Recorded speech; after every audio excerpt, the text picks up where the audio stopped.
So we're finally on to the DCEU ranking, also known as the BTEC MCU. Sorry if that triggers anyone. But yeah, if you've seen, I did a review on Wonder Woman 1984, so that means we're up to date on the DCEU movies. So let's do a ranking. Coming in at 9th and last place, we have Suicide Squad. A movie which looked very promising from the trailer, the casting, and of course the source material it had at its disposal. Apparently the director only had 6 weeks to write the script for this movie, so just the dialogue was very poor, but besides that just pretty much everything went wrong. The plot itself, very predictable, standard, repetitive. The way it was edited, it looked like it was making it up as it went along, which I wouldn't be surprised if it was. They literally had no character growth or development. It was done through, like a profile coming up on screen with descriptions of what they've done, what they're like, as well as developing them through flashbacks, which literally means nothing to us. That just screams lazy, and that's coming from me who just sits in my bed all day. When used, the CGI isn't really good at all. Maybe sometimes for their powers, but the CGI is heavily involved with the villain Enchantress, who's just the most boring villain ever and is very bad, doesn't suit this movie at all. I won't just completely chuck it in the mud, I'll chuck in some positives. That was the casting. Margot Robbie as Harley Quinn, still in the role today and is thriving in it. Viola Davis, who is set to return as Amanda Waller in the rebooted Suicide Squad movie, and someone who unfortunately doesn't seem to be coming back anytime soon is Will Smith as Deadshot. I know there was some behind the scenes troubles with this movie, but that doesn't excuse the mistakes and just straight up mess of this movie. Coming in at 8th place is Justice League, a movie which everyone wanted to succeed. First big screen team up movie of these DC characters in the live action, and it was a huge disappointment. There was a lot going on behind the scenes. Zack Snyder left the project, unfortunately, after the death of his daughter. In stepped Joss Whedon, who had directed the Avengers movie. But the two visions these directors had just didn't mix well together, they clashed. They had to do reshoots, and all the characters just seemed to be someone else. Each and every scene, you can really pluck out which scenes were directed by who. The CGI, once again, is poor. This movie had a $300 million budget, and its villain looked like it was straight out of a video game. I would rather not talk about it, but there's also the infamous CGI mustache scene, which we don't have to talk about that much. And to be honest, when I saw this movie was announced, I was a bit disappointed. Everyone wants to see big superhero movies, but as someone who wants to see this executed well, I thought this was way too soon of a rush into it. They'd only had films which introduced characters from the Justice League were Superman, Batman, and Wonder Woman. You weren't counting cameos in clips and all that. It was an obvious attempt to play catch up with the MCU, but it was just rushed way into it, and it's kind of doomed this franchise now. So hopefully Zack Snyder's cut of Justice League will fix a lot of problems and will be much better, and maybe, just maybe, they can forget the Whedon cut of Justice League ever exists, and the DCEU can move forward from Zack Snyder's Justice League. Coming in at 7th place, we have Birds of Prey and the Fantabulous Emancipation of One Harley Quinn.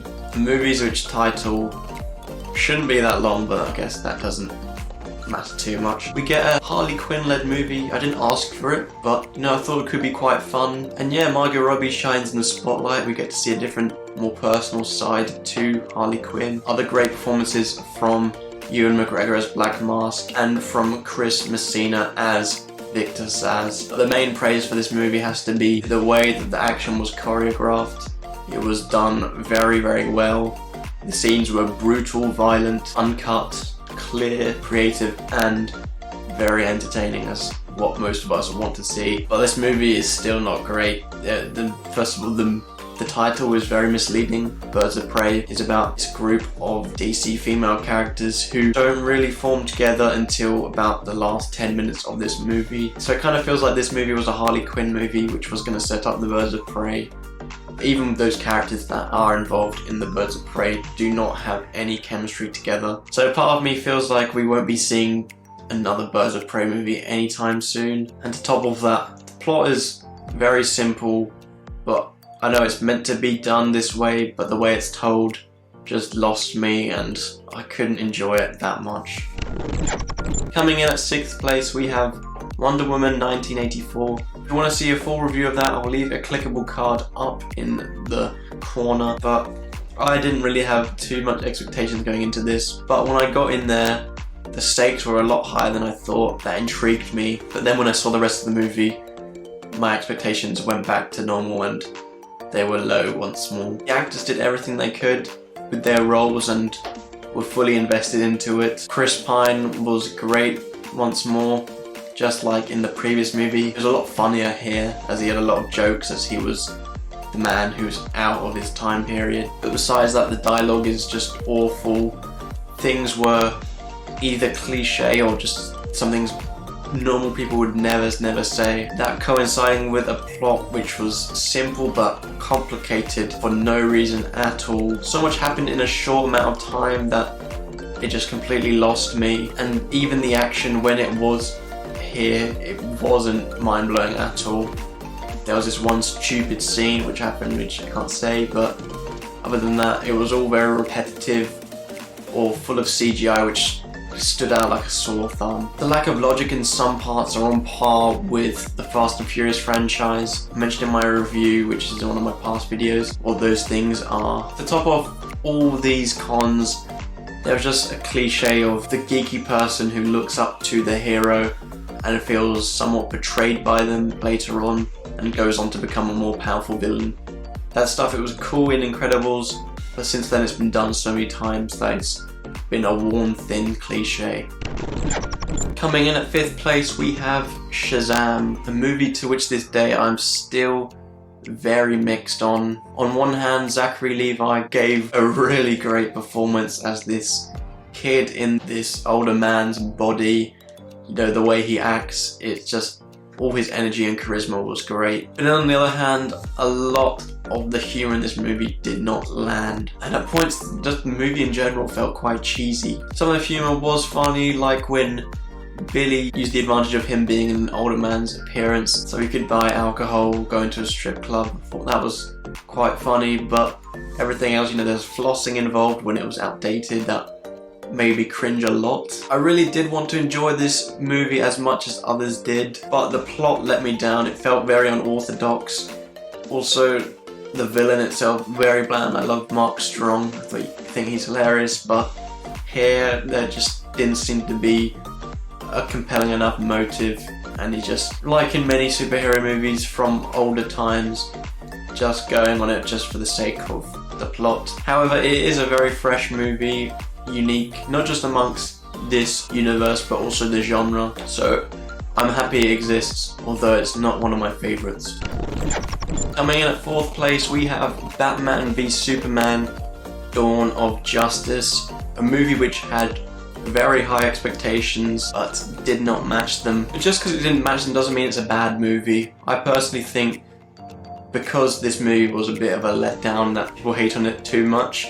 I personally still think it's a solid movie. It still has its flaws, but it's very enjoyable. Still filled with lots of great stuff like Ben Affleck as Bruce and Batman, Jeremy Irons as Alfred. The conflict between Clark and Bruce was compelling and interesting, something we hadn't seen on screen. The action was great, especially Batman in the warehouse, which is probably one of the best Batman fighting scenes of all time. The movie did have problems though, a big one being Jesse Eisenberg as Lex Luthor. We all know Jesse Eisenberg's a good actor, but I think he was the wrong choice for Lex Luthor. Whether it was the way he was written, but he was too over the top, not accurate enough to the comics or past source material. Besides that, just like in Justice League, this movie rushed way too much into it to try and set up that Justice League movie. You know, it had stuff about Flashpoint, then it also had to introduce Wonder Woman,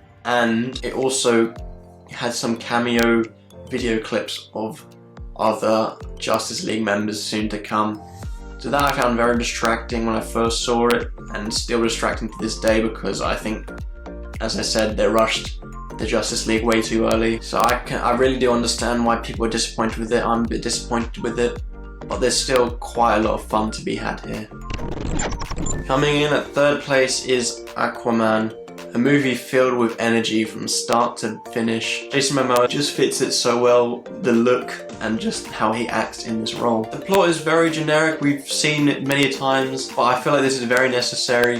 This is what all of the Justice League members should have had, an origin movie like this, something which we could get to know the character before the Justice League movie. Unfortunately, this was released afterwards, but it made me appreciate the character more going back to Justice League. The action was shot in really impressive long takes or underwater. The CGI was very good, you know, it's quite hard to make people fight underwater and have all these creatures in the background, all these colours, but it works very well. It wasn't over the top movie, but it felt necessary and it was a lot of fun.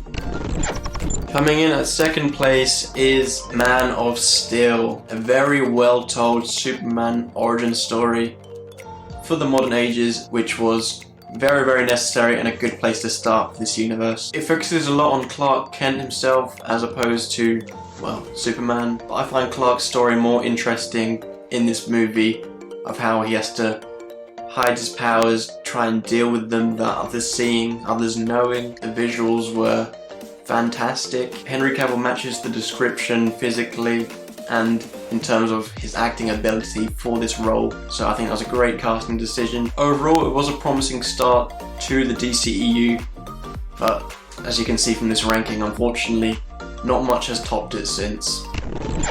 Which means, coming in at first place is Wonder Woman, one of the most unique movies on this list. When there was a Wonder Woman movie announced, I never expected it to be first on my list. I'm not even sure I expected it to be top 3. I was unsure how they could make a good movie out of this, but they have done it. Here, as opposed to its sequel, the dialogue is very well, the plot is simple but executed very well and contains a lot of details which is important to it. Every character is written in very well and is really interesting to see on screen. It always had one goal in terms of this movie and it didn't stray from that. It was always going in the same direction, it never stopped, it never slowed down. Until, arguably, the ending, the final act, the boss battle, where it's so CGI heavy that it's very distracting. That's only really the negative, and it doesn't really take too much away from this movie. It was a pleasant surprise. That's why it comes in at number 1. So there was my ranking of the DCEU, the DC Extended Universe. Please let me know in the comments of what your ranking would be. At the moment, I've got my ranking once again chucked up on screen with the scores next to the movie, so you can kind of gather how much of a quality gap I had between each movie. But yeah, I really hope you enjoyed this video, and I hope to see you in my next one.